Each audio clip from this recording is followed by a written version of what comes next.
বিসমিল্লাহির রহমানির রহিম। সুধী শ্রোতা, এখন শুনবেন সূরা আল মায়েদা এর তেলাওয়াত এবং অনুবাদ। পারা ৬ এবং ৭। বিসমিল্লাহির রহমানির রহিম। ইয়া আইয়ুহাল্লাযীনা আমানু আওফু বিল উকুদ أحلت لكم بهيمة الأنعام إلا ما يتلى عليكم غير محل الصيد وأنتم حرم إن الله يحكم ما يريد। পরম করুণাময় মেহেরবান আল্লাহর নামে শুরু করছি। হে ঈমানদারগণ, বন্ধনগুলো পুরোপুরি মেনে চলো। তোমাদের জন্য চতুষ্পদ গৃহপালিত পশু জাতীয় সব পশুই হালাল করা হয়েছে, তবে সামনে যেগুলো সম্পর্কে তোমাদের জানানো হবে সেগুলো ছাড়া। কিন্তু ইহরাম বাঁধা অবস্থায় শিকার করা নিজেদের জন্য হালাল করে নিও না। নিঃসন্দেহে আল্লাহ যা ইচ্ছা আদেশ করেন। يا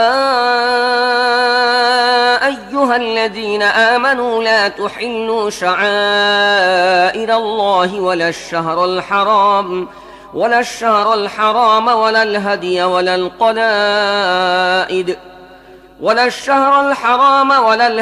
ولا القلائد ولا آمين البيت الحرام يبتغون فضلا من ربهم ورضوانا وإذا حللتم فاصطادوا ولا يجرمنكم شنآن قوم أن صدوكم عن المسجد الحرام أن تعتدوا وتعاونوا على البر والتقوى ولا تعاونوا على الإثم والعدوان واتقوا الله إن الله شديد العقاب।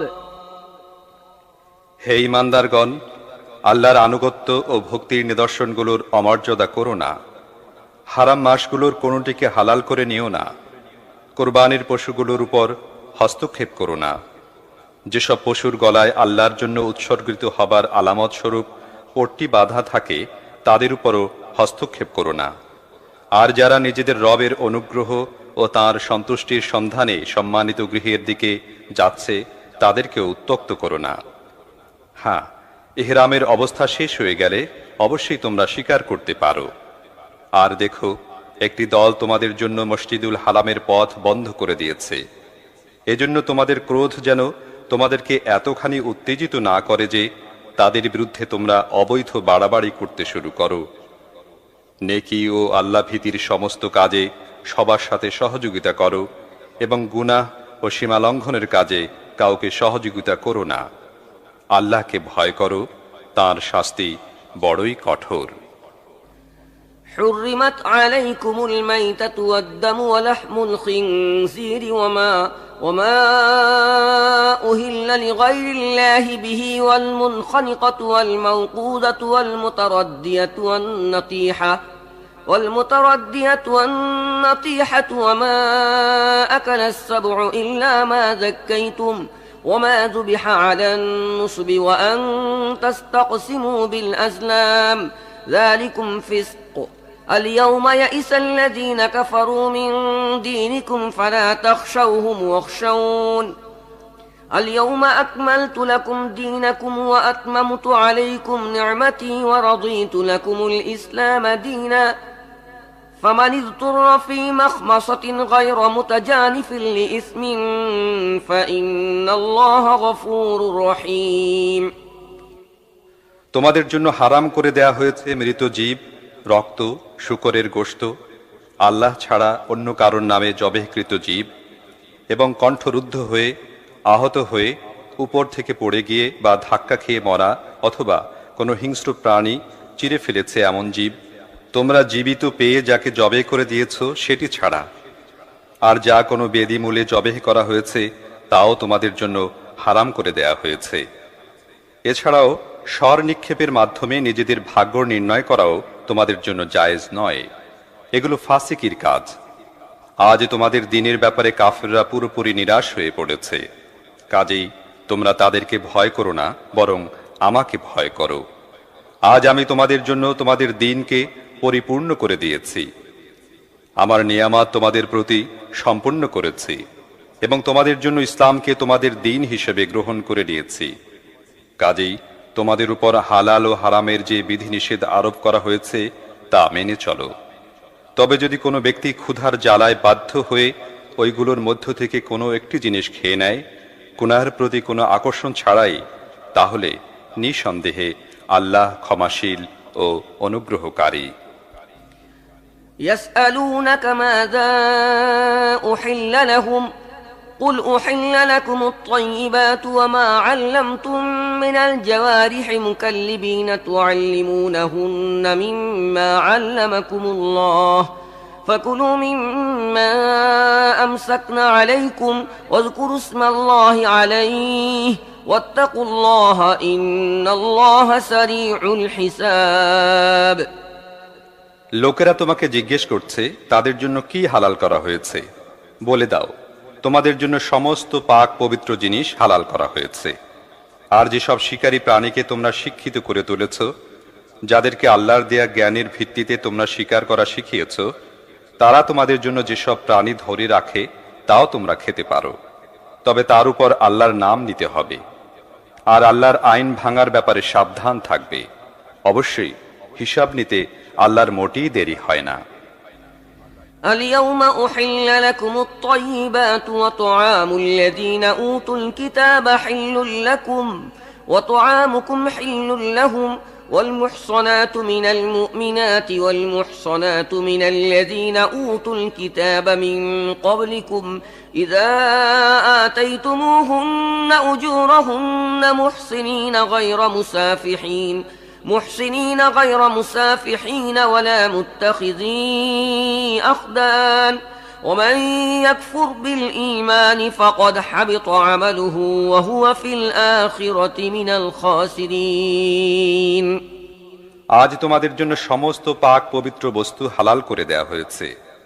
আহলে কিতাবদের খাদ্য তোমাদের জন্য হালাল এবং তোমাদের খাদ্য তাদের জন্য হালাল। আর সংরক্ষিত মেয়েরা তোমাদের জন্য হালাল, তারা ইমানদারদের দল থেকে হোক বা এমন জাতিদের মধ্য থেকে হোক যাদেরকে তোমাদের আগে কিতাব দেয়া হয়েছিল। তবে শর্ত হচ্ছে এই যে তোমরা তাদের মোহরানা আদায় করে দিয়ে বিবাহ বন্ধনের মাধ্যমে তাদের রক্ষক হবে। তোমরা অবাধ যৌনাচারে লিপ্ত হতে পারবে না অথবা লুকিয়ে লুকিয়ে প্রেম করতেও পারবে না। আর যে ব্যক্তি ঈমানের পথে চলতে অস্বীকার করবে তার জীবনের সকল সৎ কার্যক্রম নষ্ট হয়ে যাবে এবং আখিরাতে সে হবে নিঃস্ব ও দেউলিয়া। يا أيها الذين آمنوا إذا قمتم إلى الصلاة فاغسلوا وجوهكم وأيديكم إلى المرافق وامسحوا برؤوسكم وأرجلكم إلى الكعبين وإن كنتم جنبا فاطهروا وإن كنتم مرضى أو على سفر أو جاء أحد منكم من الغائط أو لامستم النساء فلم تجدوا ماء فتيمموا صعيدا طيبا فامسحوا بوجوهكم وأيديكم منه ما يريد الله ليجعل عليكم من حرج ولكن يريد ليطهركم وليتم نعمته عليكم لعلكم تشكرون। হে ঈমানদারগণ, যখন তোমরা নামাজের জন্য তৈরি হও তখন তোমাদের মুখমণ্ডল ও হাত দুটি কোনই পর্যন্ত ধুয়ে ফেলো, মাথার উপর হাত বোলাও এবং পা দুটি গেরো পর্যন্ত ধুয়ে ফেলো। যদি তোমরা জানাবাত অবস্থায় থাকো তাহলে গোসল করে পাক সাফ হয়ে যাও। যদি তোমরা রোগগ্রস্ত হও বা সফরে থাকো অথবা তোমাদের মধ্যে কোনো ব্যক্তি মলমূত্র ত্যাগ করে আসে বা তোমরা নারীদেরকে স্পর্শ করে থাকো এবং পানি না পাও, তাহলে পাক পবিত্র মাটি দিয়ে কাজ সেরে নাও। তার উপর হাত রেখে নিজের চেহারা ও হাতের উপর মসেহ করে নাও।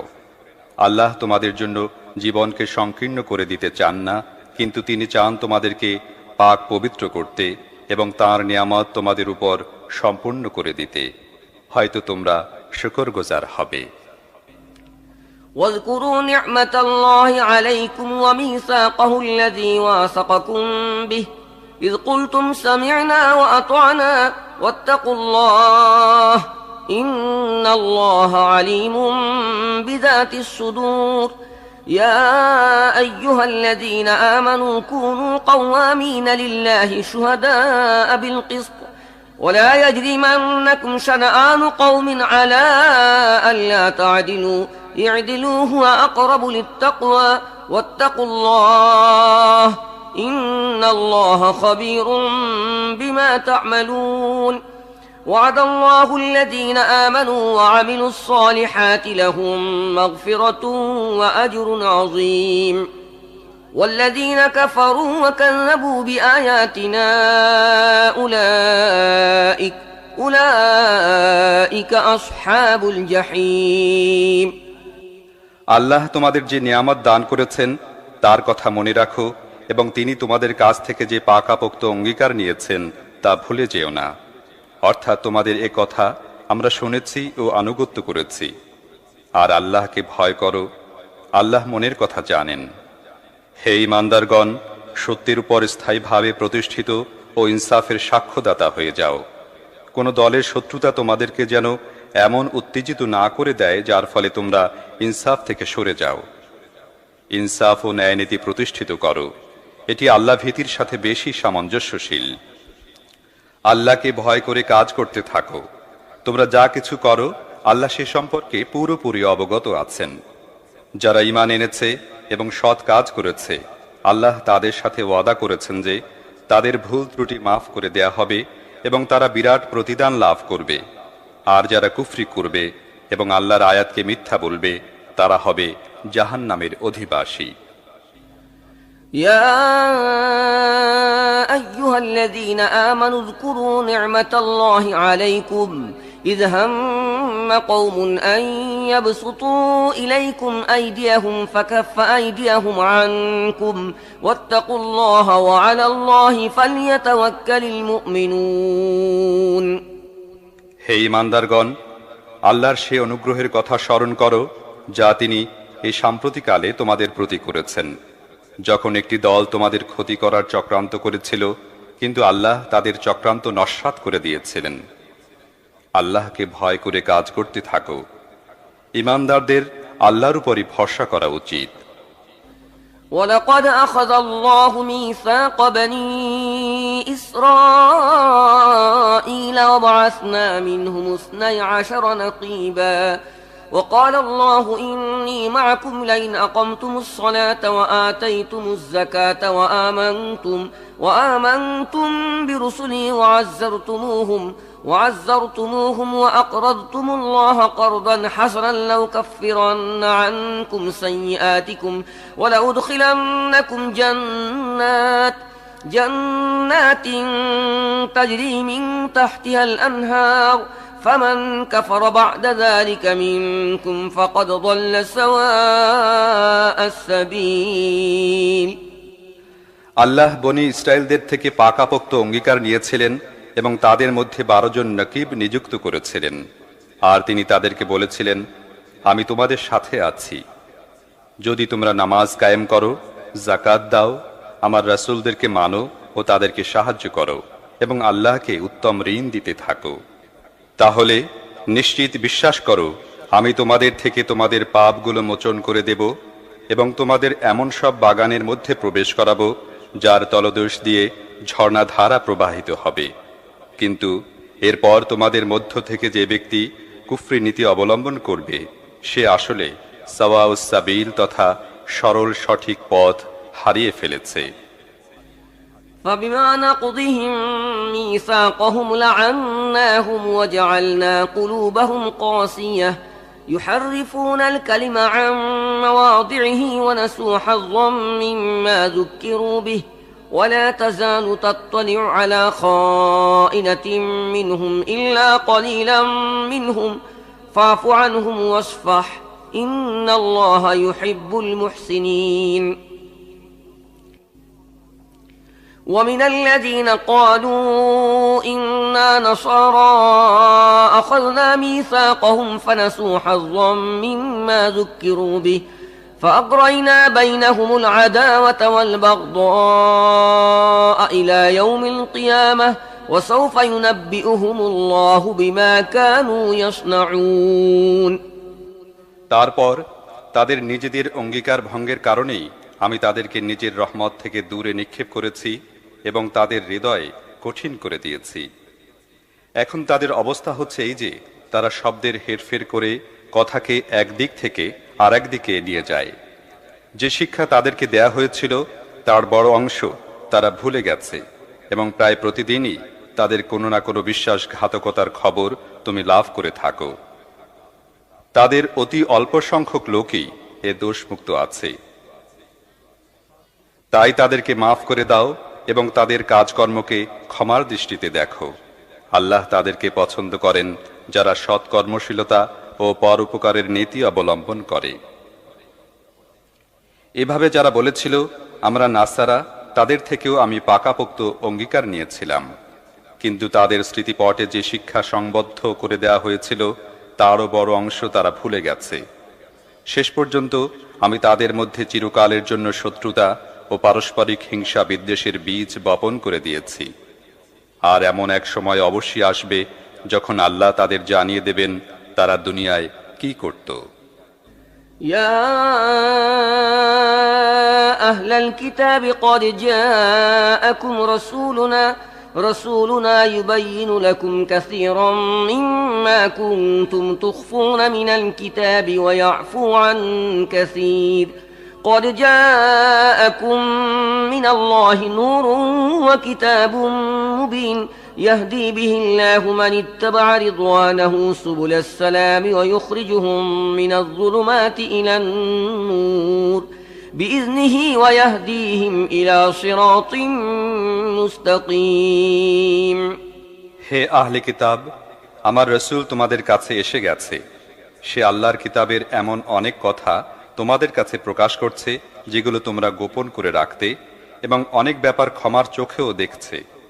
তোমাদের কাছে আল্লাহর পক্ষ থেকে এসে গেছে এক জ্যোতি এবং এমন একখানি সত্য দিশারি কিতাব যার মাধ্যমে আল্লাহ তাঁর সন্তোষকামী লোকদেরকে শান্তি ও নিরাপত্তার পথ প্রদর্শন করেন এবং নিজ ইচ্ছাক্রমে তাদেরকে অন্ধকার থেকে বের করে আলোকের দিকে নিয়ে আসেন এবং সরল সঠিক পথের দিকে পরিচালিত করেন।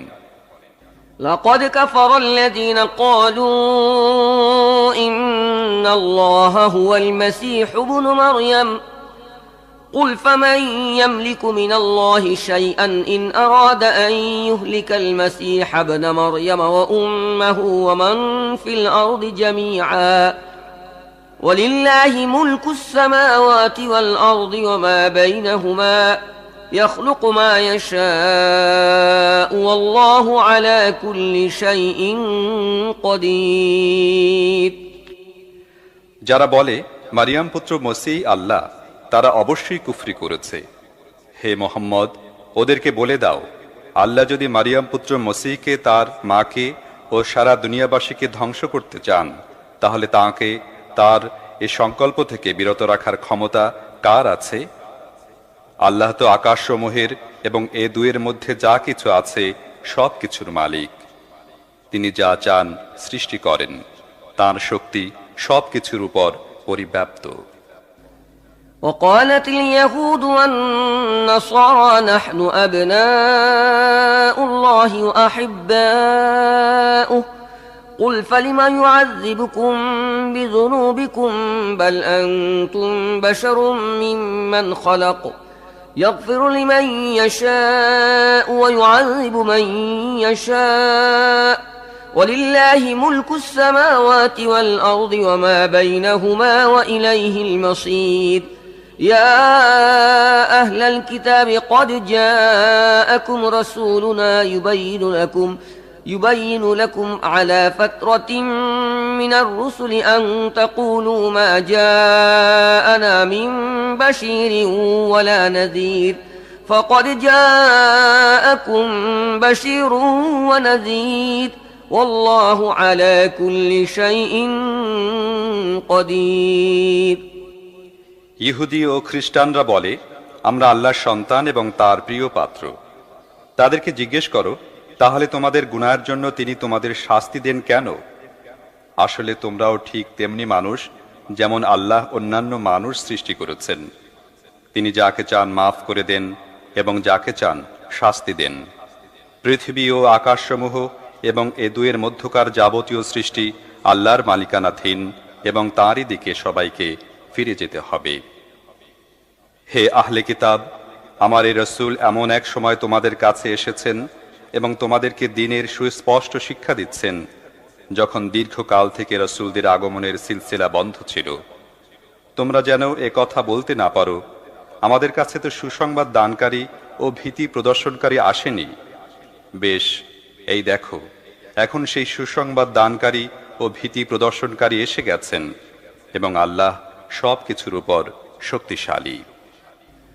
وإذ قال موسى لقومه يا قوم اذكروا نعمة الله عليكم إذ جعل فيكم أنبياء وجعلكم ملوكا وآتاكم ما لم يؤت أحدا من العالمين يا قوم ادخلوا الأرض المقدسة التي كتب الله لكم ولا ترتدوا على أدباركم فتنقلبوا خاسرين قالوا يا موسى إن فيها قوما جبارين وإنا لن ندخلها حتى يخرجوا منها فإن يخرجوا منها فإنا داخلون। স্মরণ করো যখন মূসা তার জাতিকে বলেছিল, হে আমার সম্প্রদায়ের লোকেরা, তোমরা আল্লাহর সেই নিয়ামতের কথা মনে করো যা তিনি তোমাদের দান করেছিলেন। তিনি তোমাদের মধ্যে বহু নবীর জন্ম দিয়েছেন, তোমাদেরকে শাসকে পরিণত করেছেন এবং তোমাদেরকে এমন সব জিনিস দিয়েছেন যা দুনিয়ায় আর কাউকে দেননি। হে আমার সম্প্রদায়ের লোকেরা, সেই পবিত্র ভূখণ্ডে প্রবেশ করো যা আল্লাহ তোমাদের জন্য লিখে দিয়েছেন। পিছনে হটো না, পিছনে হটলে তোমরা ব্যর্থ ও ক্ষতিগ্রস্ত হবে। তারা জবাব দিল, হে মূসা, সেখানে একটা অতীব দুর্ধর্ষ জাতি বাস করে, তারা সেখান থেকে বের হয়ে না যাওয়া পর্যন্ত আমরা কখনোই সেখানে যাব না। হ্যাঁ, যদি তারা বের হয়ে যায় তাহলে আমরা সেখানে প্রবেশ করতে প্রস্তুত আছি। قال رجلان من الذين يخافون أنعم الله عليهم ادخلوا عليهم الباب فإذا دخلتموه فإنكم غالبون وعلى الله فتوكلوا إن كنتم مؤمنين قالوا يا موسى إنا لن ندخلها أبدا ما داموا فيها فاذهب أنت وربك فقاتلا إنا هاهنا قاعدون قال رب إني لا أملك إلا نفسي وأخي فافرق بيننا وبين القوم الفاسقين قال فإنها محرمة عليهم 40 سنة يتيهون في الأرض فلا تأس على القوم الفاسقين। ওই ভীরু লোকদের মধ্যে দুজন এমন লোকও ছিল যাদের প্রতি আল্লাহ তার অনুগ্রহ বর্ষণ করেছিলেন। তারা বলল, এই শক্তিশালী লোকদের মোকাবেলা করে দরজার মধ্যে ঢুকে পড়ো, ভিতরে প্রবেশ করলে তোমরাই জয়ী হবে, আর যদি তোমরা মুমিন হয়ে থাকো তাহলে আল্লাহর উপর নির্ভর করো। কিন্তু তারা আবার সেই একই কথা বলল, হে মূসা, যতক্ষণ তারা সেখানে অবস্থান করবে ততক্ষণ আমরা কোনো ক্রমেই সেখানে যাব না। কাজেই তুমি ও তোমার রব, তোমরা দুজনে সেখানে যাও এবং লড়াই করো, আমরা তো এখানে বসেই রইলাম।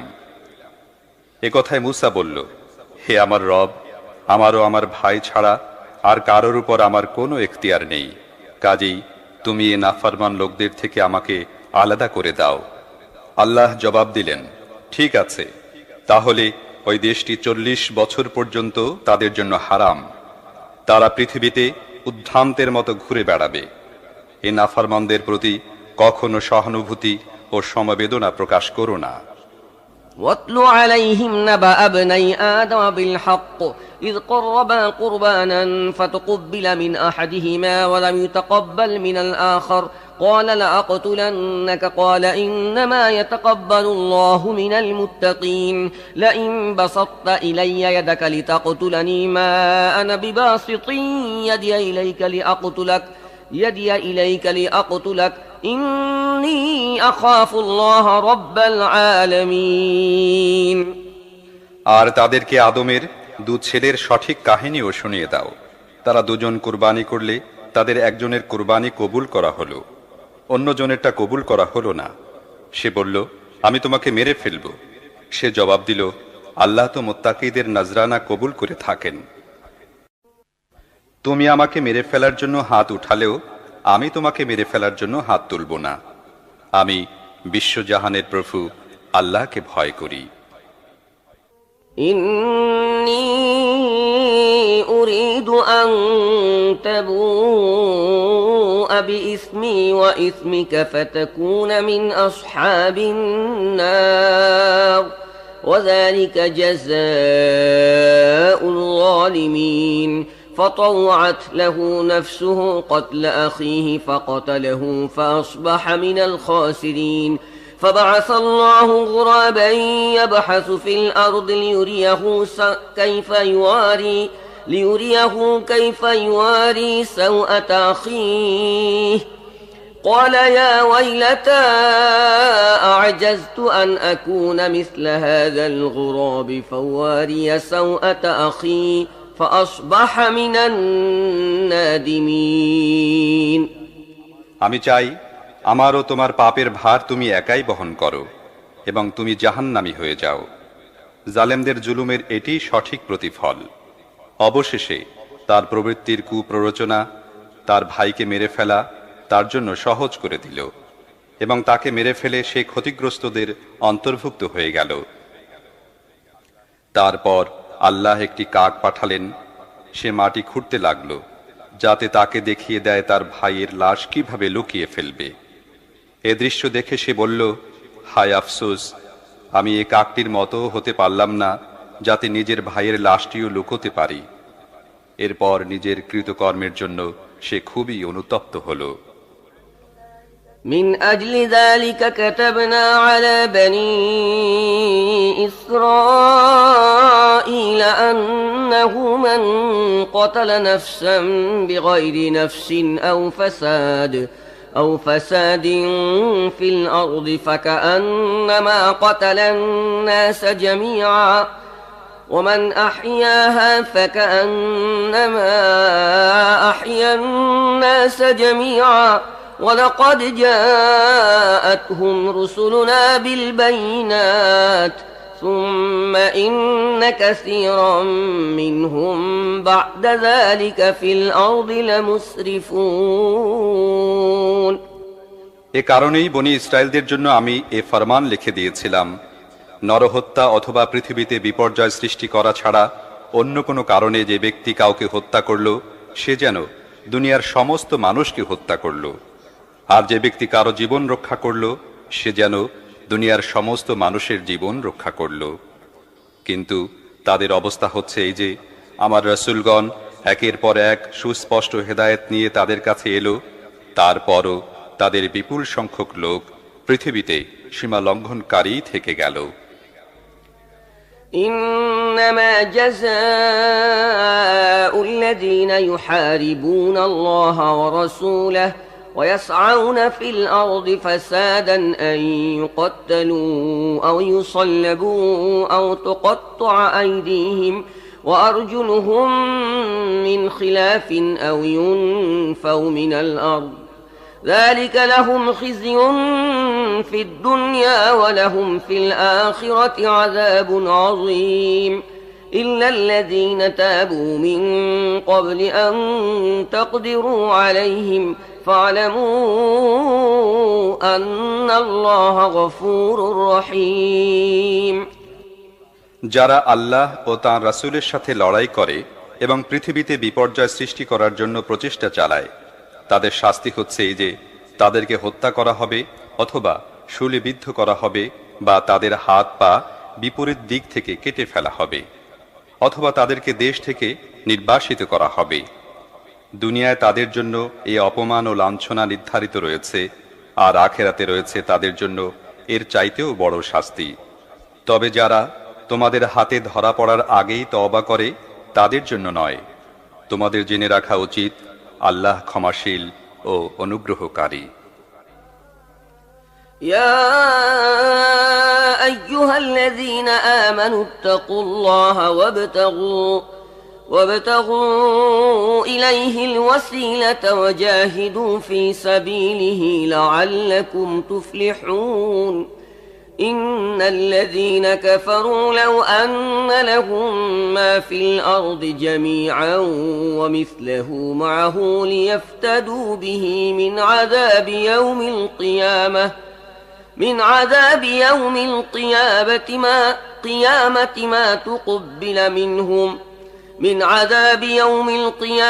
ما تقبل منهم ولهم عذاب أليم يريدون أن يخرجوا من النار وما هم بخارجين منها ولهم عذاب مقيم والسارق والسارقة فاقطعوا أيديهما جزاء بما كسبا نكالا من الله والله عزيز حكيم হে ঈমানদারগণ, আল্লাহকে ভয় করো, তাঁর দরবারে নৈকট্য লাভের উপায় অনুসন্ধান করো এবং তাঁর পথে প্রচেষ্টা ও সাধনা করো। সম্ভবত তোমরা সফল কাম হতে পারবে। ভালোভাবে জেনে নাও, যারা কুফরির নীতি অবলম্বন করেছে, সারা দুনিয়ার ধন দৌলত যদি তাদের অধিকারে থাকে এবং এর সাথে আরও সমপরিমাণও যুক্ত হয়, আর তারা যদি কিয়ামতের দিন শাস্তি থেকে বাঁচার জন্য সেগুলিও মুক্তিপণ হিসাবে দিতে চায়, তাহলেও তাদের কাছ থেকে তা গৃহীত হবে না। তারা যন্ত্রণাদায়ক শাস্তি ভোগ করবেই। তারা জাহান্নামের আগুন থেকে বের হয়ে আসতে চাইবে, কিন্তু তা তারা পারবে না। তাদেরকে স্থায়ী শাস্তি দেয়া হবে। চোর পুরুষ বা নারী যেই হোক না কেন, উভয়ের হাত কেটে দাও। এটা তাদের কর্মফল এবং আল্লাহর পক্ষ থেকে নির্ধারিত দৃষ্টান্তমূলক শাস্তি। আল্লাহর শক্তি সবার উপর বিজয়ী এবং তিনি জ্ঞানী ও সর্বজ্ঞ। فمن تاب من بعد ظلمه وأصلح فإن الله يتوب عليه إن الله غفور رحيم ألم تعلم أن الله له ملك السماوات والأرض يعذب من يشاء ويغفر لمن يشاء والله على كل شيء قدير। তবে যে ব্যক্তি জুলুম করার পর তওবা করবে এবং নিজের সংশোধন করে নেবে, আল্লাহর অনুগ্রহের দৃষ্টি আবার তার দিকে ফিরে আসবে। আল্লাহ অত্যন্ত ক্ষমাশীল ও দয়ালু। তুমি কি জানো না, আল্লাহ পৃথিবী ও আকাশ রাজ্যের মালিক? তিনি যাকে চান শাস্তি দেন এবং যাকে চান ক্ষমা করে দেন। তিনি সব জিনিসের উপর اختیار রাখেন। يا أيها الرسول لا يحزنك الذين يسارعون في الكفر من الذين قالوا آمنا بأفواههم ولم تؤمن قلوبهم ومن الذين هادوا سماعون للكذب سماعون لقوم آخرين لم يأتوك يحرفون الكلم من بعد مواضعه يقولون إن أوتيتم هذا فخذوه وإن لم تؤتوه فاحذروا ومن يرد الله فتنته فلن تملك له من الله شيئا أولئك الذين لم يرد الله أن يطهر قلوبهم لهم في الدنيا خزي ولهم في الآخرة عذاب عظيم। হে রাসূল, কুফরির পথে যারা দ্রুত পদচারণায় পরাকাষ্ঠা দেখাচ্ছে, তারা যেন তোমার মর্মপীড়ার কারণ না হয়।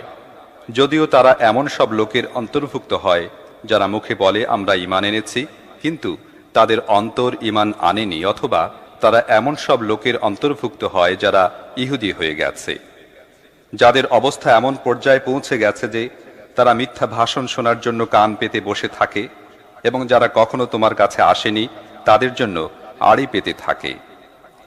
আল্লাহর কিতাবের শব্দাবলীর সঠিক স্থান নির্ধারিত হওয়া সত্ত্বেও যারা সেগুলোকে তাদের আসল অর্থ থেকে বিকৃত করে এবং লোকদের বলে, যদি তোমাদের এই হুকুম দেয়া হয় তাহলে মেনে নাও, অন্যথায় মেনো না। যাকে আল্লাহ নিজেই ফিতনার মধ্যে নিক্ষেপ করার সিদ্ধান্ত নেন, তাকে আল্লাহর পাকড়াও থেকে বাঁচাবার জন্য তোমরা কিছুই করতে পারো না। এসব লোকের অন্তরকে আল্লাহ পবিত্র করতে চাননি। এদের জন্য দুনিয়াতে আছে লাঞ্ছনা এবং আখিরাতে কঠিন শাস্তি। سماعون للكذب أكالون للسحت فإن جاءوك فاحكم بينهم أو أعرض عنهم وإن تعرض عنهم فلن يضروك شيئا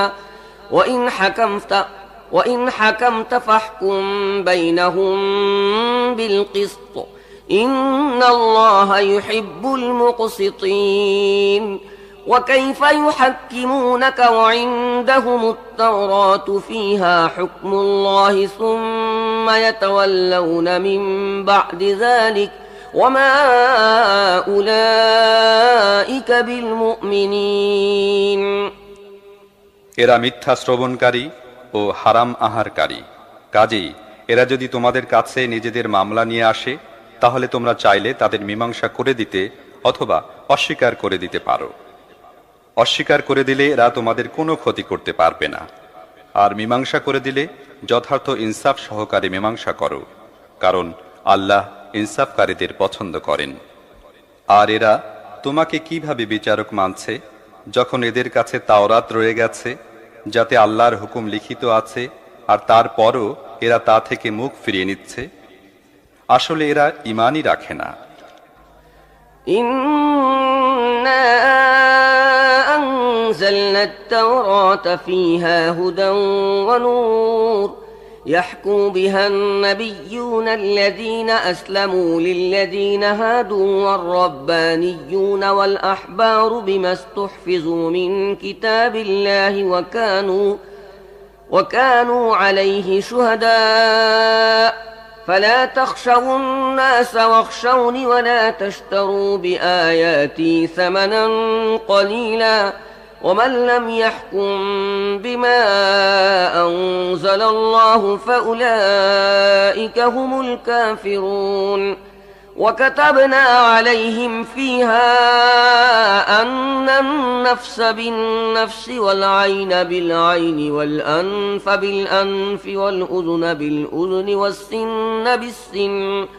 والسن بالسن والجروح قصاص فمن تصدق به فهو كفارة له ومن لم يحكم بما أنزل الله فأولئك هم الظالمون আমি তাওরাত নাজিল করেছি, তাতে ছিল পথ নির্দেশ ও আলো।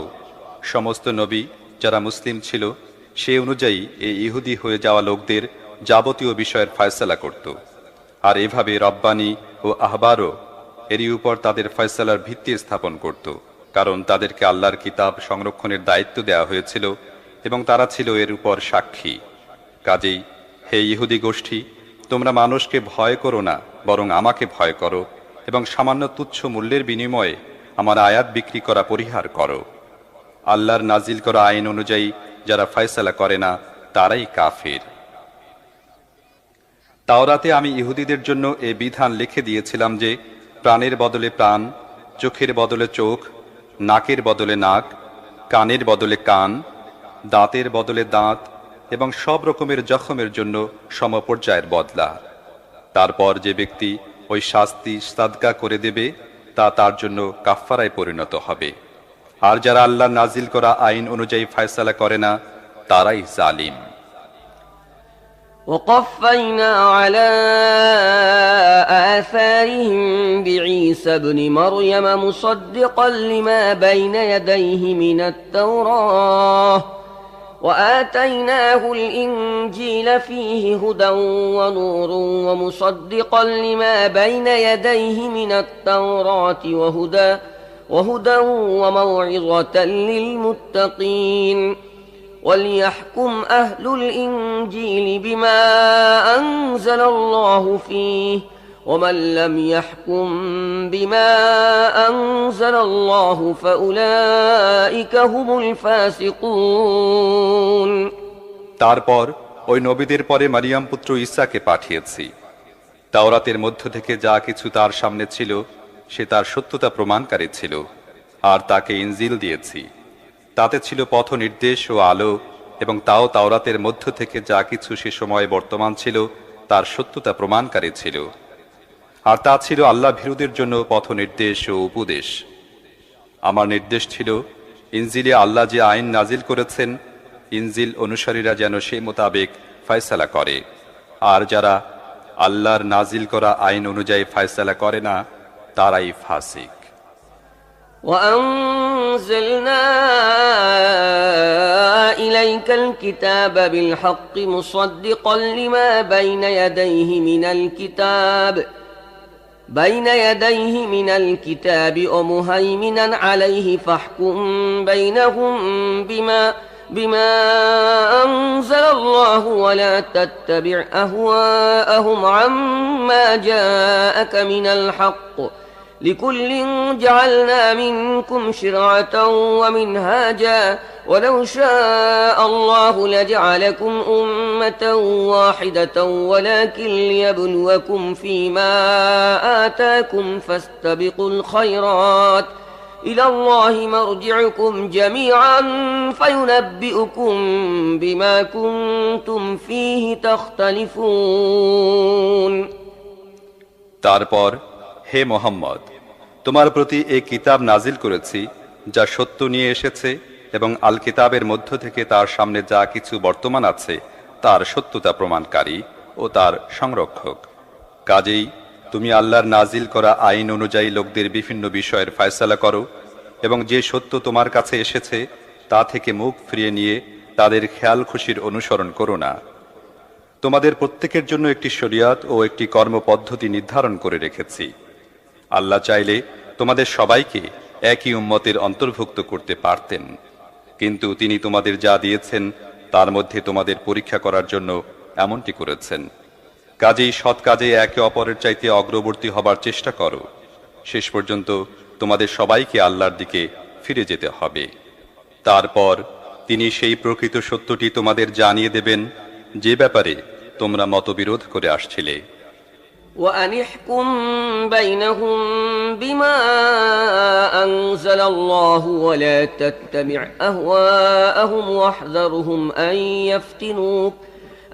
يفتنوك عن بعض ما أنزل الله إليك فإن تولوا فاعلم أنما يريد الله أن يصيبهم ببعض ذنوبهم وإن كثيرا من الناس لفاسقون أفحكم الجاهلية يبغون ومن أحسن من الله حكما لقوم يوقنون। কাজেই হে মোহাম্মদ, তুমি আল্লাহর নাজিল করা আইন অনুযায়ী তাদের যাবতীয় বিষয়ের ফয়সালা করো এবং তাদের খেয়াল খুশির অনুসরণ করো না। সাবধান হয়ে যাও, এরা যেন তোমাকে ফিতনার মধ্যে নিক্ষেপ করে সেই হিদায়েত থেকে সামান্যতম বিচ্যুত করতে না পারে যা আল্লাহ তোমার প্রতি নাজিল করেছেন। যদি এরা এ থেকে মুখ ফিরিয়ে নেয় তাহলে জেনে রাখো আল্লাহ এদের কোনো কোনো গুনার কারণে এদেরকে বিপথে ফেলার সিদ্ধান্ত করে ফেলেছেন, আর যথার্থই এদের অধিকাংশ ফাসিক। তাহলে কি এরা আবার সেই জাহেলিয়াতের ফয়সালা চায়? অথচ যারা আল্লাহর প্রতি দৃঢ় প্রত্যয়ের অধিকারী তাদের দৃষ্টিতে আল্লাহর চাইতে ভালো ফয়সালাকারী আর কেউ নেই।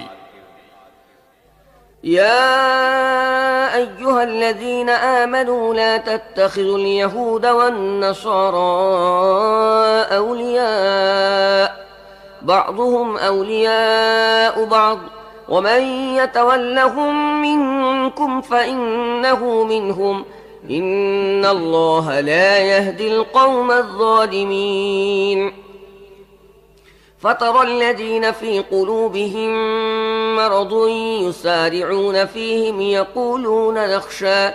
يقولون نخشى أن تصيبنا دائرة فعسى الله أن يأتي بالفتح أو أمر من عنده فيصبحوا على ما أسروا في أنفسهم نادمين ويقول الذين آمنوا أهؤلاء الذين أقسموا بالله جهد أيمانهم إنهم لمعكم حبطت أعمالهم فأصبحوا خاسرين হে ঈমানদারগণ, ইহুদি ও খ্রিস্টানদেরকে নিজেদের বন্ধু হিসেবে গ্রহণ করো না। তারা পরস্পরের বন্ধু। আর যদি তোমাদের মধ্য থেকে কেউ তাদেরকে বন্ধু হিসাবে পরিগণিত করে, তাহলে সেও তাদের মধ্যেই গণ্য হবে। অবশ্যই আল্লাহ জালেমদেরকে নিজের পথ নির্দেশনা থেকে বঞ্চিত রাখেন। তুমি দেখতে পাচ্ছ, যাদের অন্তরে মুনাফিকির রোগ আছে, তারা তাদের মধ্যেই তৎপর থাকে। তারা বলে, আমাদের ভয় হয় আমরা কোনো বিপদের কবলে না পড়ে যাই। কিন্তু অচিরেই আল্লাহ যখন তোমাদের চূড়ান্ত বিজয় দান করবেন অথবা নিজের পক্ষ থেকে অন্য কোনো কথা প্রকাশ করবেন, তখন তারা নিজেদের অন্তরে লুকিয়ে রাখা এই মুনাফিকের জন্য লজ্জিত হবে।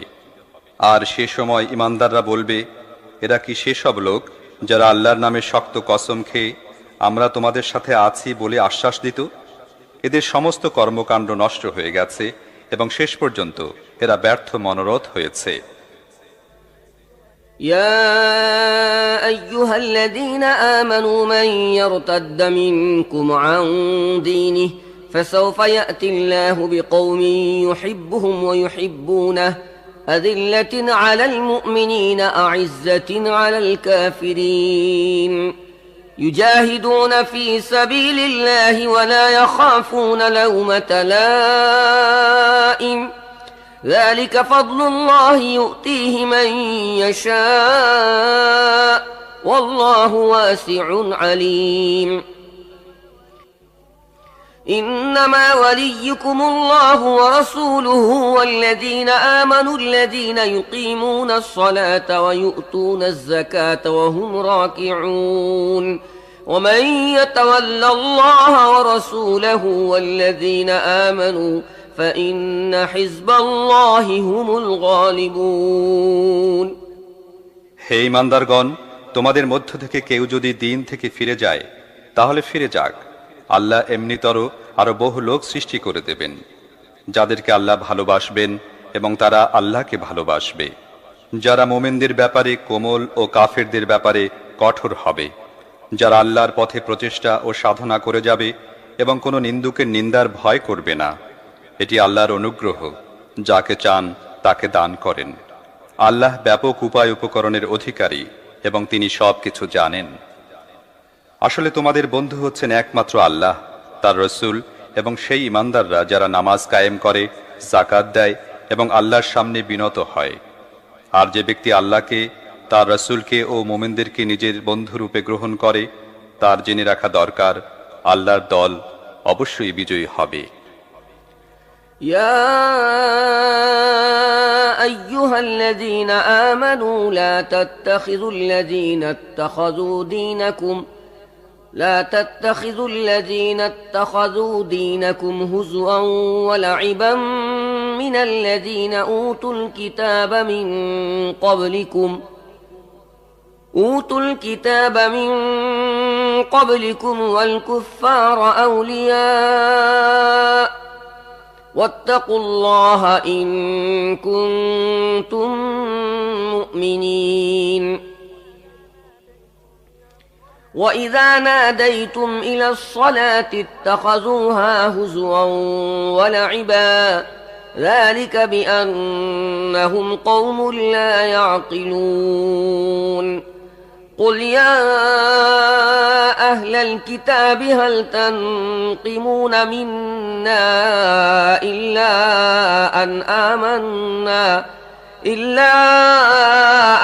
آمنا بالله وما أنزل إلينا وما أنزل من قبل وأن أكثركم فاسقون।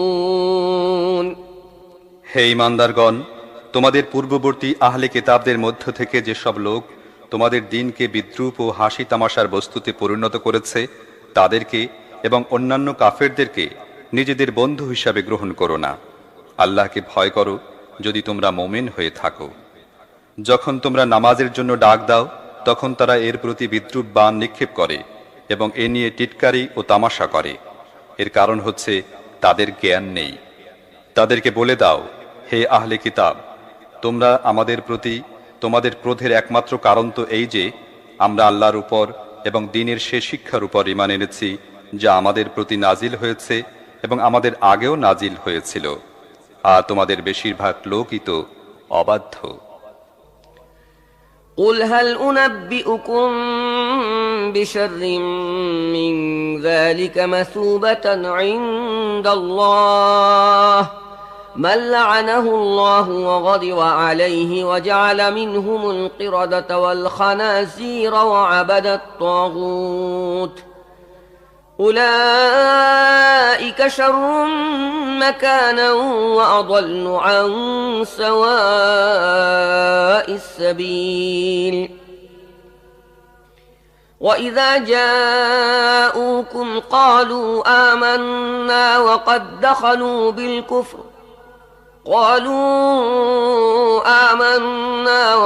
دخلوا بالكفر وهم قد خرجوا به والله أعلم بما كانوا يكتمون وترى كثيرا منهم يسارعون في الإثم والعدوان وأكلهم السحت لبئس ما كانوا يعملون। তাহলে বলো, আমি কি তাদেরকে চিহ্নিত করব যাদের পরিণাম আল্লাহর কাছে এ ফাসিকদের চাইতেও খারাপ? বস্তুত যাদের উপর আল্লাহ লানত বর্ষণ করেছেন, যাদের প্রতি তিনি ক্রোধান্বিত, যাদের মধ্য থেকে কতককে বানর ও শুয়োর বানানো হয়েছে এবং যারা তাগুতের বন্দেগী করেছে, তারা আরো নিকৃষ্ট এবং তারা সাওয়াউস সাবিল থেকে বিচ্যুত হয়ে অনেক দূরে সরে গেছে। যখন তারা তোমাদের কাছে আসে তারা বলে আমরা ঈমান এনেছি, অথচ তারা কুফর নিয়ে এসেছিল। কুফর নিয়ে ফিরে গেছে এবং আল্লাহ খুব ভালো করে জানেন তারা তাদের মনের মধ্যে কি জিনিস লুকিয়ে রেখেছে। তুমি দেখতে পাচ্ছ এদের বেশিরভাগ লোক গুনাহ, জুলুম ও সীমালঙ্ঘনের কাজে তৎপর এবং এরা হারাম খায়। এরা অত্যন্ত খারাপ কাজ করে যাচ্ছে। لولا ينهاهم الربانيون والأحبار عن قولهم الإثم وأكلهم السحت لبئس ما كانوا يصنعون وقالت اليهود يد الله مغلولة غلت أيديهم ولعنوا بما قالوا بل يداه مبسوطتان ينفق كيف يشاء وليزيدن كثيرا منهم ما أنزل إليك من ربك طغيانا وكفرا وألقينا بينهم العداوة والبغضاء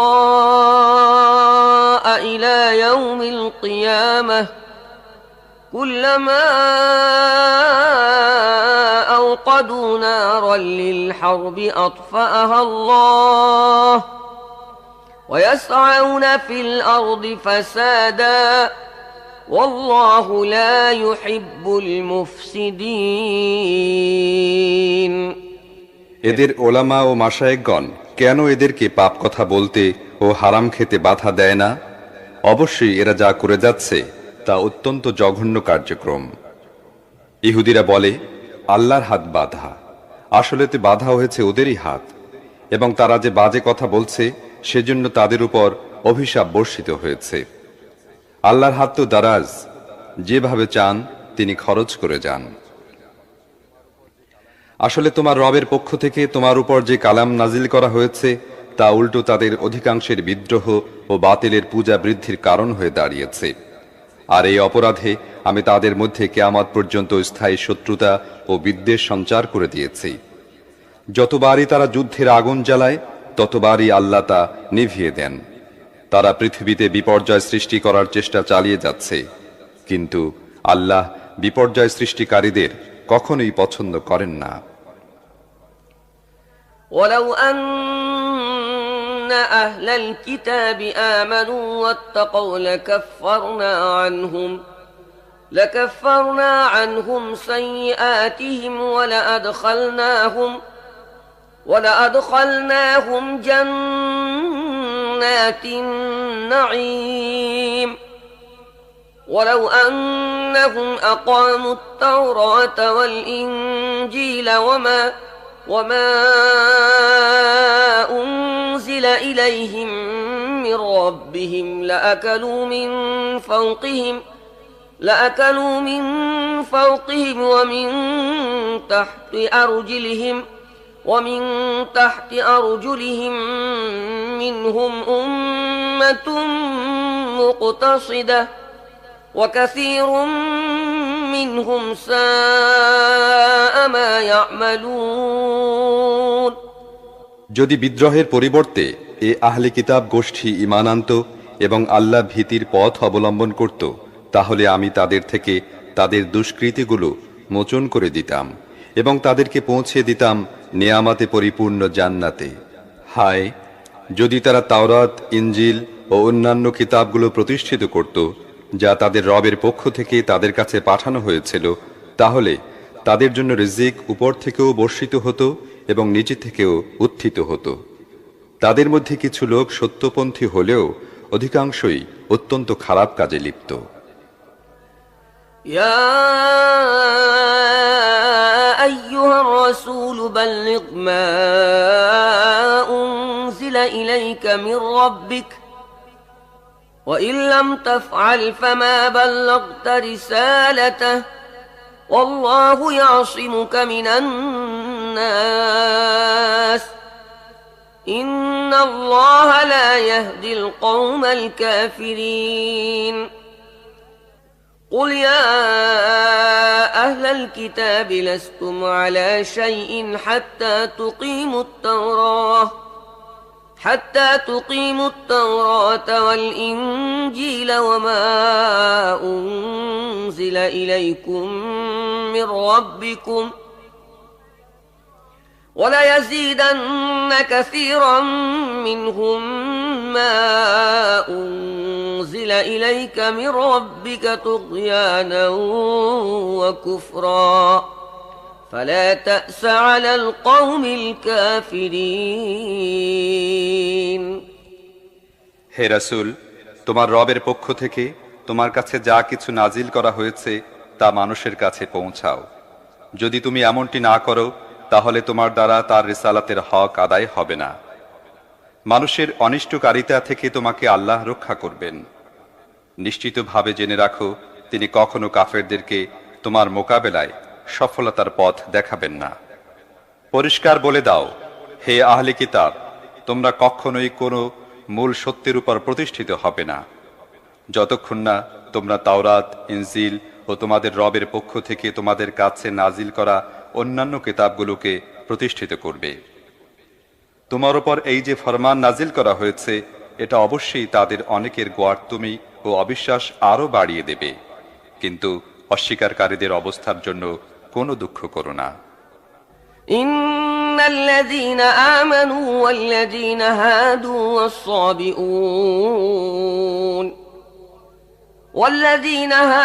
والصابئون والنصارى من آمن بالله واليوم الآخر من آمن بالله واليوم الآخر وعمل صالحا فلا خوف عليهم ولا هم يحزنون لقد أخذنا ميثاق بني إسرائيل وأرسلنا إليهم رسلا كلما جاءهم رسول بما لا تهوى أنفسهم فريقا كذبوا وفريقا يقتلون وحسبوا ألا تكون فتنة فعموا وصموا ثم تاب الله عليهم ثم عموا وصموا كثير منهم والله بصير بما يعملون নিশ্চিতভাবে জেনে রাখো, এখানে কারোর ইজারাদারি নেই। মুসলমান হোক বা ইহুদি, সাবি হোক বা খ্রিস্টান, যেই আল্লাহ ও আখিরাতের উপর ঈমান আনবে এবং সৎ কাজ করবে, নিঃসন্দেহে তার কোনো ভয় বা মর্মবেদনার কারণ নেই। বনী ইসরায়েলদের থেকে পাকাপোক্ত অঙ্গীকার নিয়েছিলাম এবং তাদের কাছে অনেক রসুল পাঠিয়েছিলাম, কিন্তু যখনই তাদের কাছে কোনো রসুল তাদের প্রবৃত্তির কামনা বাসনা বিরোধী কিছু নিয়ে হাজির হয়েছেন, তখনই কাউকে তারা মিথ্যুক বলেছে এবং কাউকে হত্যা করেছে, আর এতে কোনো ফিতনা সৃষ্টি হবে না ভেবে তারা অন্ধ ও বধির হয়ে গেছে। তারপর আল্লাহ তাদেরকে মাফ করে দিয়েছেন। এতে তাদের অনেকেই আরো বেশি অন্ধ ও বধির হয়ে চলেছে। আল্লাহ তাদের এসব কাজ পর্যবেক্ষণ করে যাচ্ছেন। لقد كفر الذين قالوا إن الله هو المسيح ابن مريم وقال المسيح يا بني إسرائيل اعبدوا الله ربي وربكم إنه من يشرك بالله فقد حرم الله عليه الجنة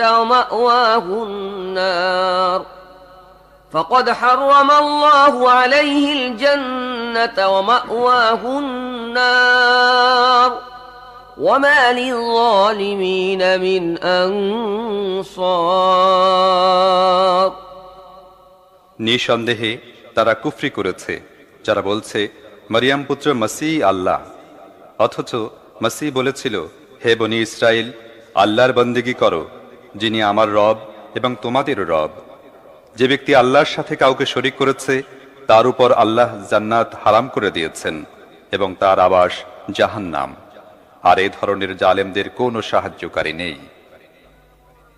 لقد كفر الذين قالوا إن الله ثالث ثلاثة وما من إله إلا إله واحد وإن لم ينتهوا عما يقولون ليمسن الذين كفروا منهم عذاب أليم أفلا يتوبون إلى الله ويستغفرونه والله غفور رحيم ما المسيح ابن مريم إلا رسول قد خلت من قبله الرسل وأمه صديقة كانا يأكلان الطعام انظر كيف نبين لهم الآيات ثم انظر أنا يؤفكون নিঃসন্দেহে তারা কুফরি করেছে যারা বলেছে আল্লাহ তিনজনের মধ্যে একজন, অথচ এক ইলাহ ছাড়া আর কোনো ইলাহ নেই। যদি তারা নিজেদের এই সব কথা থেকে বিরত না হয়, তাহলে তাদের মধ্য থেকে যারা কুফরি করেছে তাদেরকে যন্ত্রণাদায়ক শাস্তি দেয়া হবে। তবে কি তারা আল্লাহর কাছে তওবা করবে না এবং তার কাছে মাফ চাইবে না? আল্লাহ অত্যন্ত ক্ষমাশীল ও করুণাময়। মারিয়াম পুত্র মসীহ তো একজন রসুল ছাড়া আর কিছুই ছিল না। তার পূর্বেও আরো অনেক রসুল অতিক্রান্ত হয়েছিল। তার মা ছিলেন একজন সত্যনিষ্ঠ মহিলা। তারা দুজনেই খাবার খেত। দেখো কিভাবে তাদের সামনে সত্যের নিদর্শনগুলো সুস্পষ্ট করি। তারপর দেখো তারা কিভাবে উল্টো দিকে ফিরে যাচ্ছে। قل أتعبدون من دون الله ما لا يملك لكم ضرا ولا نفعا والله هو السميع العليم قل يا أهل الكتاب لا تغلوا في دينكم غير الحق ولا تتبعوا أهواء قوم قد ضلوا من قبل وأضلوا كثيرا وضلوا عن سواء السبيل তাদেরকে বলো, তোমরা কি আল্লাহকে বাদ দিয়ে এমন কিছুর ইবাদত করছো যা তোমাদের না ক্ষতি করার কোনো ক্ষমতা রাখে না উপকারের? অথচ একমাত্র আল্লাহই তো সবার সবকিছু শোনেন ও জানেন। বলে দাও, হে আহলে কিতাব, নিজেদের দ্বীনের ব্যাপারে অন্যায় বাড়াবাড়ি করো না এবং তাদের খেয়াল খুশির অনুসরণ করো না যারা তোমাদের পূর্বে নিজেরাই পথভ্রষ্ট হয়েছে এবং আরো অনেককে পথভ্রষ্ট করেছে আর সাওয়াউস সাবিল থেকে বিচ্যুত হয়েছে।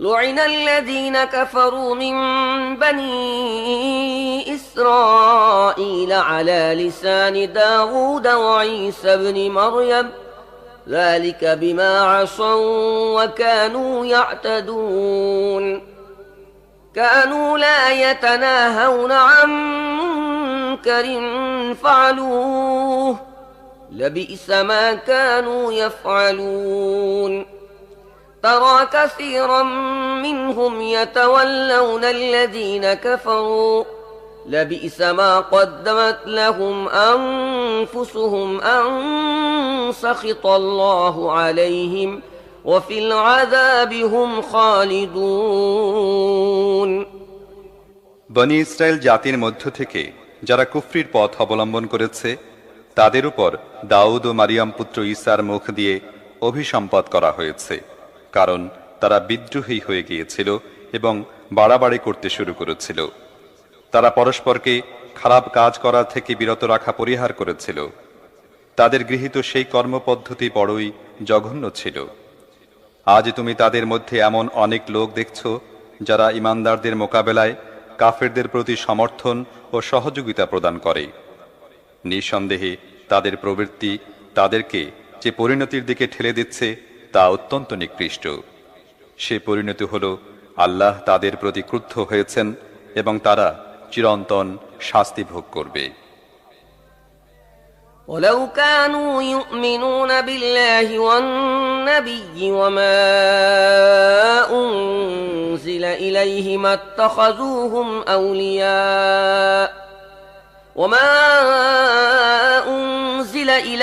اتخذوهم أولياء ولكن كثيرا منهم فاسقون لتجدن أشد الناس عداوة للذين آمنوا اليهود والذين أشركوا ولتجدن أقربهم مودة للذين آمنوا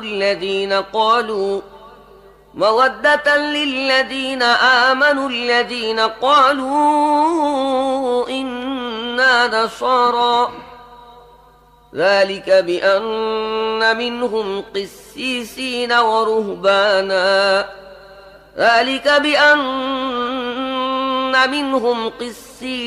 ورهبانا وأنهم لا يستكبرون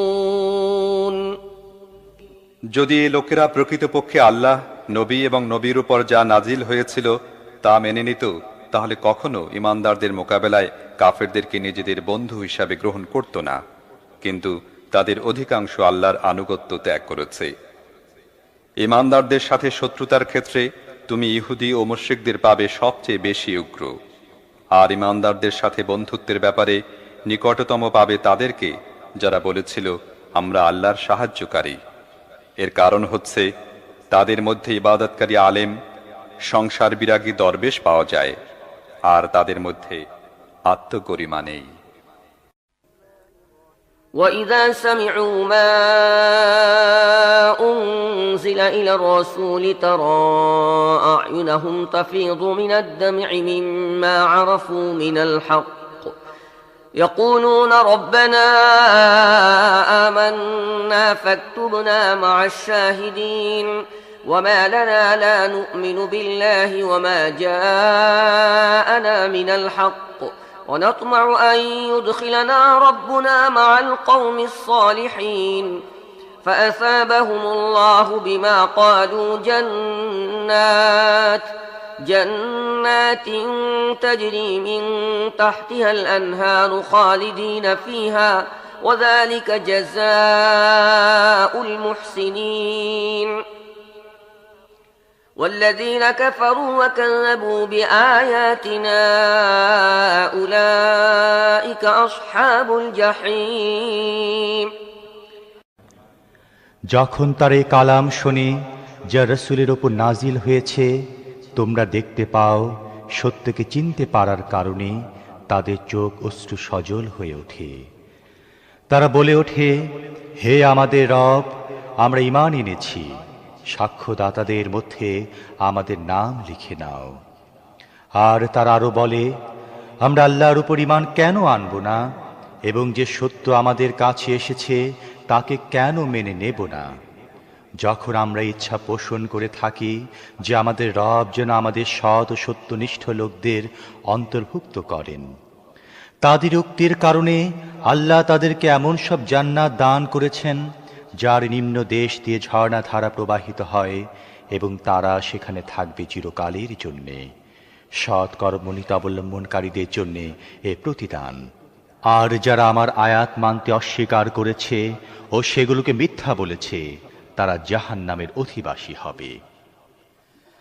يا أيها الذين آمنوا لا تحرموا طيبات ما أحل الله لكم ولا تعتدوا إن الله لا يحب المعتدين وكلوا مما رزقكم الله حلالا طيبا واتقوا الله الذي أنتم به مؤمنون হে ঈমানদারগণ, আল্লাহ তোমাদের জন্য যেসব পবিত্র জিনিস হালাল করেছেন সেগুলো হারাম করে নিও না, আর সীমা লঙ্ঘন করো না।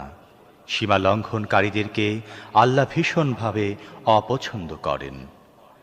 আল্লাহ তোমাদের যে হালাল ও পবিত্র রিজিক দিয়েছেন তা থেকে পানাহার করো, এবং সে আল্লাহর নাফরমানি থেকে দূরে থাকো যার উপর তোমরা ঈমান এনেছো।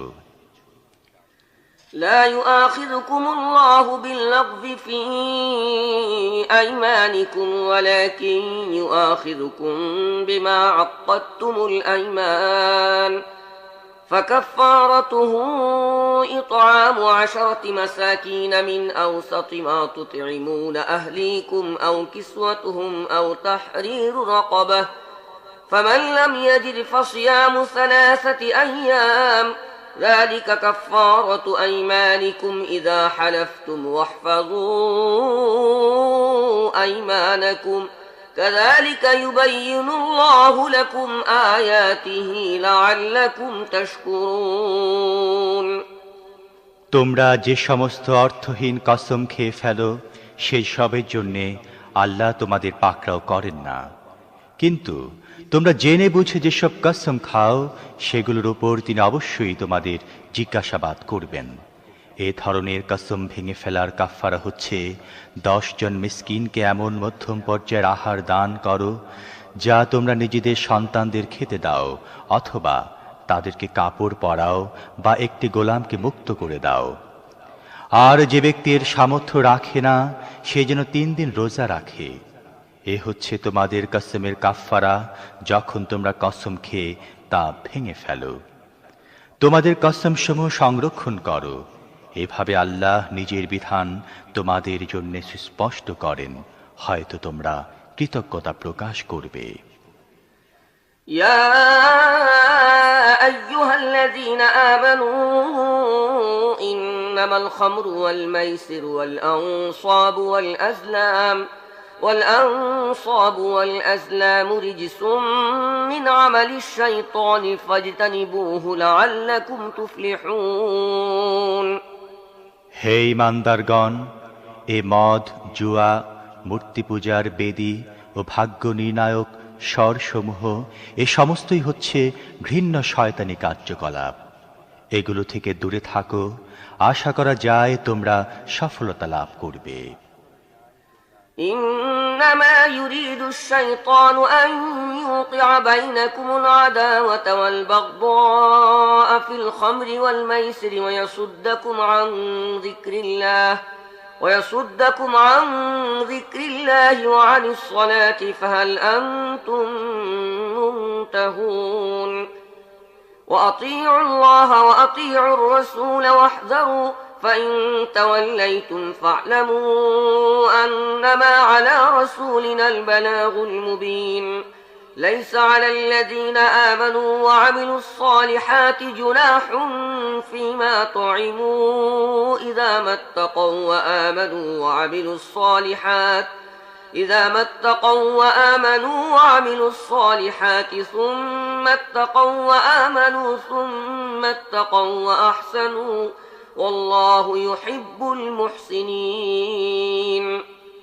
শয়তান তো চায় মদ ও জুয়ার মাধ্যমে তোমাদের মধ্যে শত্রুতা ও হিংসা বিদ্বেষ সৃষ্টি করতে এবং আল্লাহর স্মরণ ও নামাজ থেকে তোমাদের বিরত রাখতে।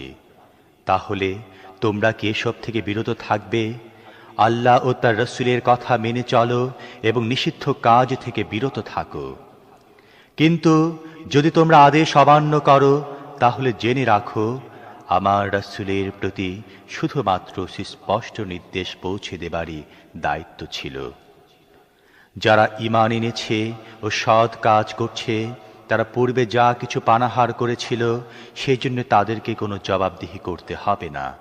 তবে এই জন্য শর্ত হচ্ছে তাদেরকে অবশ্যই ভবিষ্যতে যেসব জিনিস হারাম করা হয়েছে সেগুলো থেকে দূরে থাকতে হবে, ঈমানের ওপর অবিচল থাকতে হবে এবং ভালো কাজ করতে হবে।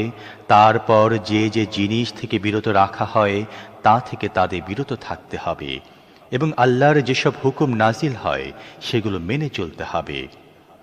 অতঃপর আল্লাহ ভীতি সহকারে সদাচরণ অবলম্বন করতে হবে। আল্লাহ সদাচারীদের ভালোবাসেন। يا أيها الذين آمنوا ليبلونكم الله بشيء من الصيد تناله أيديكم ورماحكم ليعلم الله من يخافه بالغيب فمن اعتدى بعد ذلك فله عذاب أليم يا أيها الذين آمنوا لا تقتلوا الصيد وأنتم حرم ومن قتله منكم متعمدا فجزاء مثل ما قتل من النعم يحكم به ذوى عدل منكم هديا بالغ الكعبة أو كفارة طعام مساكين أو عدل ذلك صياما ليذوق وبال أمره عفى الله عما سلف ومن عاد فينتقم الله منه والله عزيز ذو انتقام। হে ঈমানদারগণ, আল্লাহ এমন শিকারের মাধ্যমে তোমাদের কঠিন পরীক্ষার মধ্যে নিক্ষেপ করবেন যা হবে একেবারে তোমাদের হাত ও বর্ষা নাগালের মধ্যে। তোমাদের মধ্য থেকে কে তাকে না দেখেও ভয় করে তা দেখার জন্যে। কাজী এ সতর্কবাণীর পর যে ব্যক্তি আল্লাহর নির্ধারিত সীমা লঙ্ঘন করল তার জন্য রয়েছে যন্ত্রণাদায়ক শাস্তি। হে ঈমানদারগণ, ইহরাম বাঁধা অবস্থায় শিকার করো না। আর তোমাদের কেউ যদি জেনে বুঝে এমনটি করে বসে, তাহলে যে প্রাণীটি সে মেরেছে গৃহপালিত প্রাণীর মধ্য থেকে তারই সমপর্যায় একটি প্রাণী তাকে নসরানা দিতে হবে, যার ফয়সালা করবে তোমাদের মধ্য থেকে দুজন ন্যায়নিষ্ঠ ব্যক্তি। আর এ নজরানা কাবা ঘরে পৌঁছাতে হবে, অথবা এই গুনাহের কাফফারা হিসেবে কয়েকজন মিসকিনকে খাবার খাওয়াতে হবে, অথবা সে অনুপাতে রোজা রাখতে হবে যাতে সে নিজের কৃতকর্মের ফল ভোগ করে।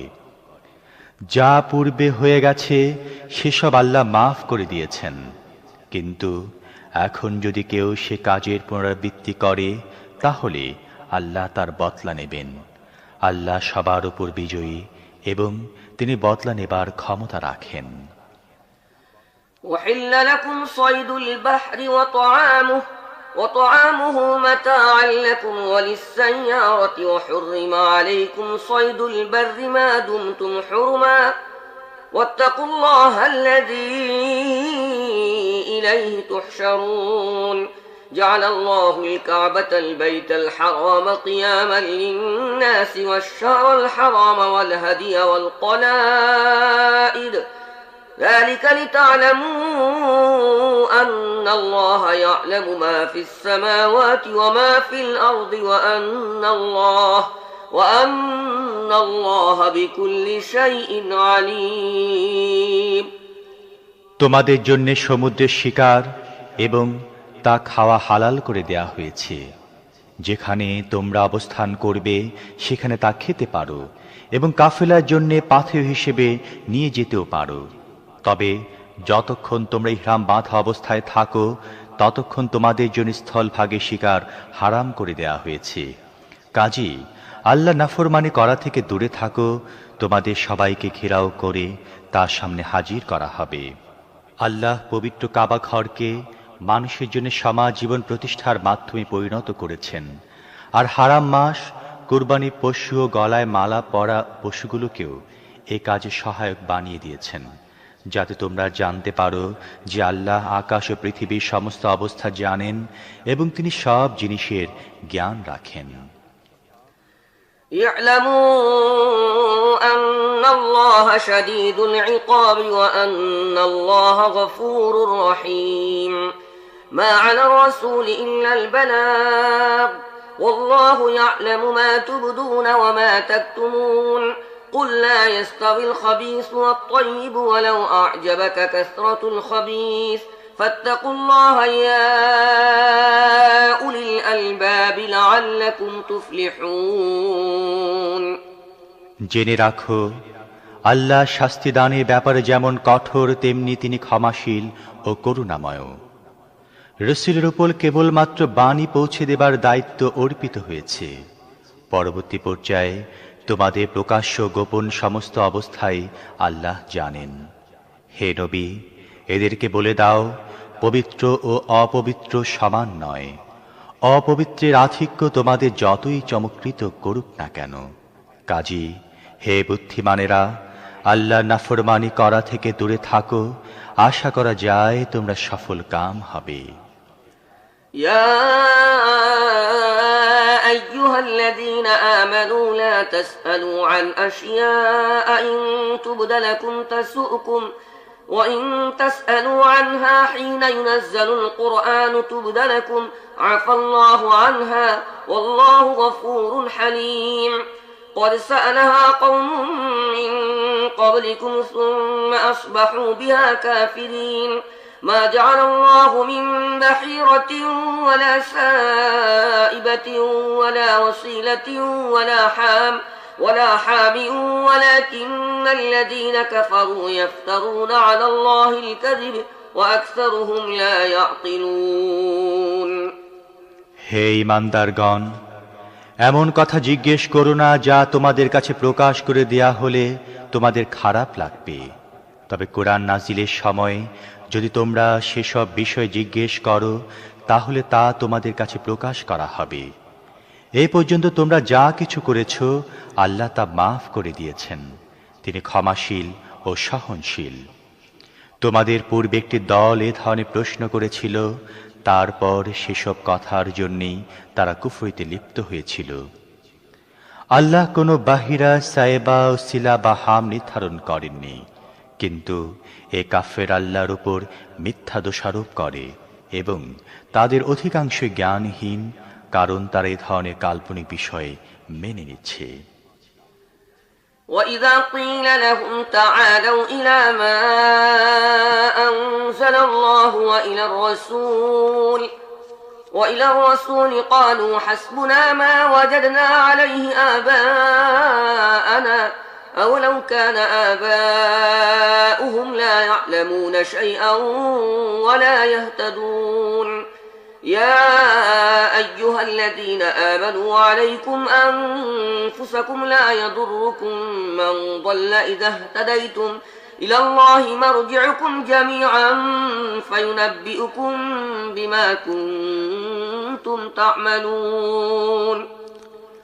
আর যখন তাদেরকে বলা হয়, এসো সেই বিধানের দিকে যা আল্লাহ নাজিল করেছেন, এবং এসো রসুলের দিকে, তখন তারা জবাব দেয়, আমাদের বাপ দাদাকে যে পথে পেয়েছি সে পথই আমাদের জন্য যথেষ্ট।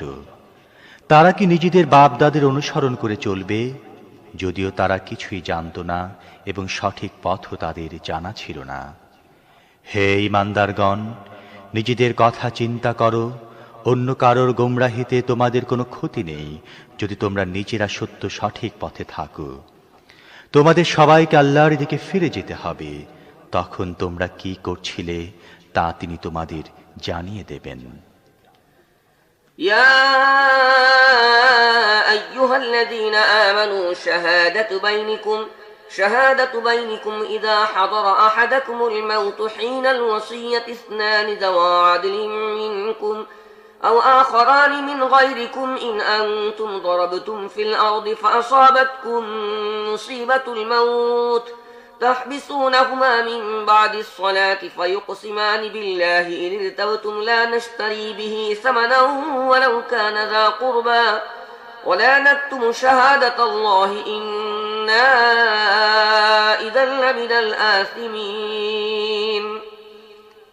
হে ঈমানদারগণ, যখন তোমাদের কারোর মৃত্যুর সময় উপস্থিত হয় এবং সে ওসিয়ত করতে থাকে, তখন তার জন্য সাক্ষ্য নির্ধারণ করার নিয়ম হচ্ছে এই যে, তোমাদের সমাজ থেকে দুজন ন্যায়নিষ্ঠ ব্যক্তিকে সাক্ষী করতে হবে। অথবা যদি তোমরা সফরের অবস্থায় থাকো এবং সেখানে তোমাদের উপর মৃত্যুরূপ বিপদ উপস্থিত হয়, তাহলে দুজন অমুসলিমকে সাক্ষী হিসেবে গ্রহণ করে নেবে। তারপর কোনো সন্দেহ দেখা দিলে নামাজের পরে উভয় সাক্ষীকে মসজিদে অপেক্ষমান রাখবে এবং তারা আল্লাহর কসম খেয়ে বলবে, আমরা কোনো ব্যক্তির স্বার্থের বিনিময়ে সাক্ষ্য বিক্রি করব না। সে কোনো আত্মীয় হলেও আমরা তার প্রতি পক্ষপাতিত্ব করব না এবং আল্লাহর ওয়াস্তের সাক্ষ্যকে আমরা গোপন করব না। এমনটি করলে আমরা গুনাহগারদের অন্তর্ভুক্ত হব। فإن عثر على أنهما استحقا إثما فآخران يقومان مقامهما من الذين استحق عليهم الأوليان فيقسمان بالله لشهادتنا أحق من شهادتهما وما اعتدينا إنا إذا لمن الظالمين ذلك أدنى أن يأتوا بالشهادة على وجهها أو يخافوا أن ترد أيمان بعد أيمانهم واتقوا الله واسمعوا والله لا يهدي القوم الفاسقين। কিন্তু যদি কথা জানা যায় যে তারা দুজন নিজেদেরকে গুনাহে লিপ্ত করেছে, তাহলে যাদের স্বার্থহানি ঘটেছে তাদের মধ্য থেকে সাক্ষ্য দেবার ব্যাপারে আরো বেশি যোগ্যতা সম্পন্ন দুজন লোক তাদের স্থলবর্তী হবে এবং তারা আল্লাহর নামে শপথ করে বলবে, আমাদের সাক্ষ্য তাদের সাক্ষ্যের চাইতে আরো বেশি ন্যায়নিষ্ঠ এবং নিজেদের সাক্ষ্যের ব্যাপারে আমরা কোনো বাড়াবাড়ি করিনি। এমনটি করলে আমরা জালেমদের অন্তর্ভুক্ত হব। এই পদ্ধতিতে বেশি আশা করা যায় লোকেরা সঠিক সাক্ষ্য দেবে, অথবা কমপক্ষে এতটুকু ভয় করবে যে তাদের কসমের পর অন্য কসমের সাহায্যে তাদের বক্তব্য খণ্ডন করা হতে পারে। আল্লাহকে ভয় করো এবং শোনো, আল্লাহ নাফরমানদেরকে তার পথ নির্দেশনা থেকে বঞ্চিত করেন। يوم يجمع الله الرسل فيقول ماذا أجبتم قالوا لا علم لنا إنك أنت علام الغيوب إذ قال الله يا عيسى ابن مريم اذكر نعمتي عليك وعلى والدتك إذ أيدتك بروح القدس تكلم الناس في المهد وكهلا وإذ علمتك الكتاب والحكمة والتوراة والإنجيل وإذ تخلق من الطين كهيئة الطير بإذني فتنفخ فيها فتكون طيرا بإذني وتبرئ الأكمى والأبرص بإذني وإذ تخرج الموتى بإذني وإذ كففت بني إسرائيل عنك إذ جئتهم بالبينات فقال الذين كفروا منهم إن هذا إلا سحر مبين وإذ أوحيت إلى الحواريين أن آمنوا بي وبرسولي قالوا آمنا واشهد بأننا مسلمون إذ قال الحواريون يا عيسى ابن مريم هل يستطيع ربك أن ينزل علينا مائدة من السماء قال اتقوا الله إن كنتم مؤمنين। যেদিন আল্লাহ সমস্ত রসুলকে একত্র করে জিজ্ঞেস করবেন, তোমাদের কি জবাব দেয়া হয়েছে? তারা আরজ করবে, আমরা কিছুই জানি না। গোপন সত্যসমূহের জ্ঞান একমাত্র আপনারই আছে। তারপর সে সময়ের কথা চিন্তা করো যখন আল্লাহ বলবেন, হে মরিয়ামের পুত্র ঈসা, আমার সে নিয়ামতের কথা স্মরণ করো যা আমি তোমাকে তোমার মাকে দিয়েছিলাম। আমি পাক পবিত্র রূহের মাধ্যমে তোমাকে সাহায্য করেছিলাম। তুমি দোলনায় থেকেও লোকদের সাথে কথা বলছিলে এবং পরিণত বয়সে পৌঁছেও। আমি তোমাকে কিতাব ও হিকমত এবং তাওরাত ও ইনজিলে শিক্ষা দিয়েছিলাম। তুমি আমার হুকুমে পাখির আকৃতির মাটির পুতুল তৈরি করে তাতে ফুঁক দিতে এবং আমার হুকুমে তা পাখি হয়ে যেত। তুমি জন্মান্ধ ও কুষ্ঠরোগীকে আমার হুকুমে নিরাময় করে দিতে এবং মৃতদেরকে আমার হুকুমে বের করে আনতে। তারপর যখন তুমি সুস্পষ্ট নিদর্শন নিয়ে বনী ইসরায়েলের কাছে পৌঁছলে এবং তাদের মধ্যে যারা সত্য অস্বীকারী ছিল তারা বলল, এই নিশানীগুলো জাদু ছাড়ার কিছুই নয়, তখন আমি তোমাকে তাদের হাত থেকে বাঁচিয়েছিলাম। আর যখন আমি হাওয়ারীদেরকে ইঙ্গিত করেছিলাম আমার ও আমার রাসূলের প্রতি ঈমান আনো, তারা বলেছিল, আমরা ঈমান আনলাম এবং সাক্ষী থাকো আমরা মুসলিম।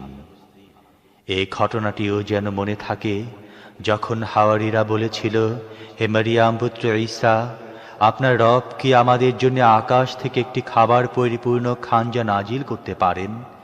ঈসা বলেছিল, আল্লাহকে ভয় করো যদি তোমরা মুমিন হয়ে থাকো।